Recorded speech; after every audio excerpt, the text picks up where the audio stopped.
Nothing shows a man's true colors like war. And when you have a man backed up in a corner, he fights aggressively. The war between Russia and Ukraine has lasted longer than most people thought. Many people, including Russians, are amazed by how well Ukraine has stood its ground. While most of us are baffled, our video today explains how Ukraine's air defense has managed to keep the overpowering fleet of the Russian army at bay. Without further ado, let's begin. The battle between Russia and Ukraine has been full of surprises. Most people are still surprised about how Ukraine has survived the onslaught of Russia's army. Still, nothing has surprised those who have been following the war more than the awe-inspiring performance of the Ukrainian Air Force. The Ukrainian Air Force has done exceptionally well. Rather than being wiped out by just the sheer numbers of jets at Russia's disposal, the team has been able to take down a good number of Russian jets and has forestalled the Russian army's march on Ukraine. Aside from Ukrainian officials' extravagant claims of aerial victories, it remains unclear how the Ukrainian Air Force has managed to survive and successfully helped prevent the Russian Aerospace Forces, VKS, from establishing aerial superiority. However, following reports from two officials with the Ukrainian Air Force, we may be able to shed some light on this feat. Andriy and Juice are two Su-27 flanker pilots with the Ukrainian Air Force. Andriy, a Su-27 pilot, discusses his quick reaction alert duty, which includes nighttime scrambles to meet incoming VKS jets. The flanker scrambles from a hangar without even going through complete pre-flight checks, implying that quite a number of the Ukrainian jets are kept out of sight as possible attackers, potentially in reinforced aircraft shelters for added protection rather than in reinforced aircraft shelters flying from flight lines. Andriy explains, "Every time I fly, it's for a fight. There is no equality in any combat with Russian planes. They usually have 5 times as many planes in the sky." Andriy, who is 25 years old, has allegedly flown 10 flights in the war and is credited with many aerial kills. Andriy generally has missions of striking aerial targets and intercepting enemy planes. He has been in circumstances when he's been near enough a Russian jet to aim and shoot.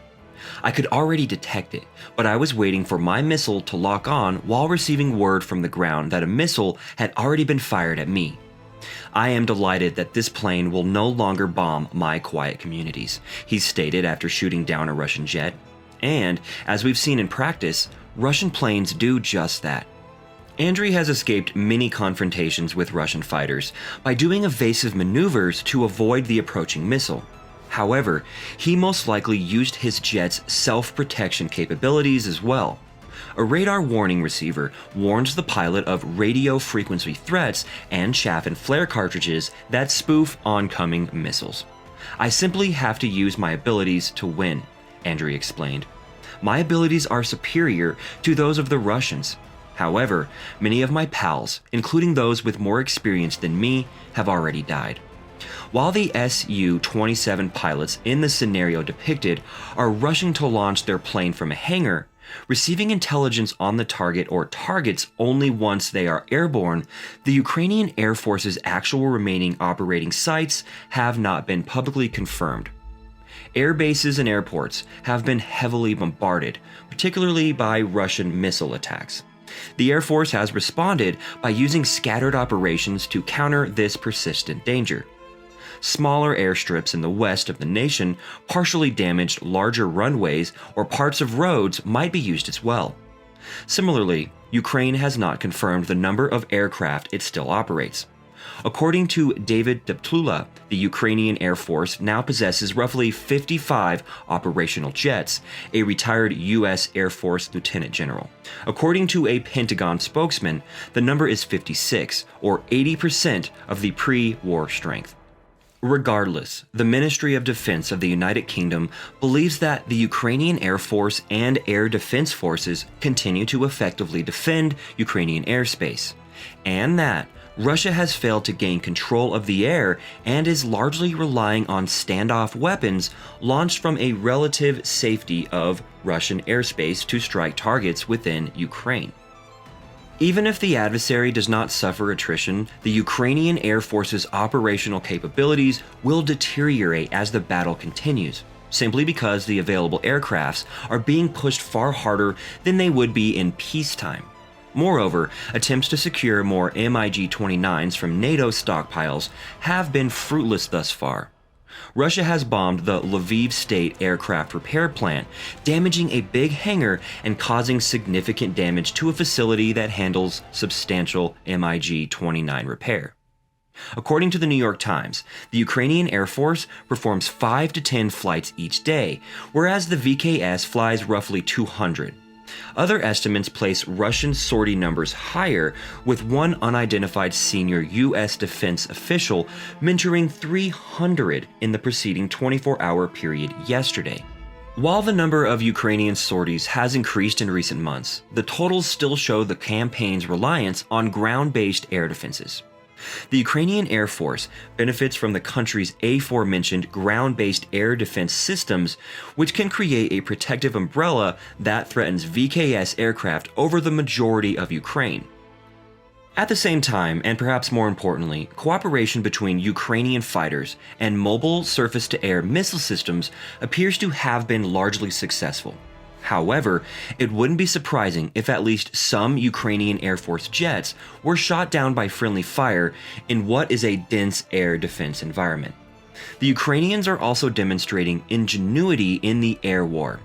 A network of volunteer observers is always on alert to report any VKS air activity to the military, similar to the work of civil defense observers during World War II's Battle of Britain. Meanwhile, Juice offered a little more nuanced assessment of the present state of the air battle. He said that while the VKS could not yet achieve complete air superiority, it was nearly there. On the other hand, Ukraine is handicapped by a lack of aircraft and air defense systems, all of which are outdated. The Russians have suffered many casualties and are afraid of the Ukrainian air defense despite this. The truth appears to be a little less romantic. Still, there's little question that Ukrainian Air Force tactics are frustrating the VKS and Ukrainian fighter planes. According to Ukrainian sources, the Ukrainian Defense Forces have shot down 97 Russian fixed-wing aircraft. The actual figure is unknown, and it will undoubtedly be contested for years.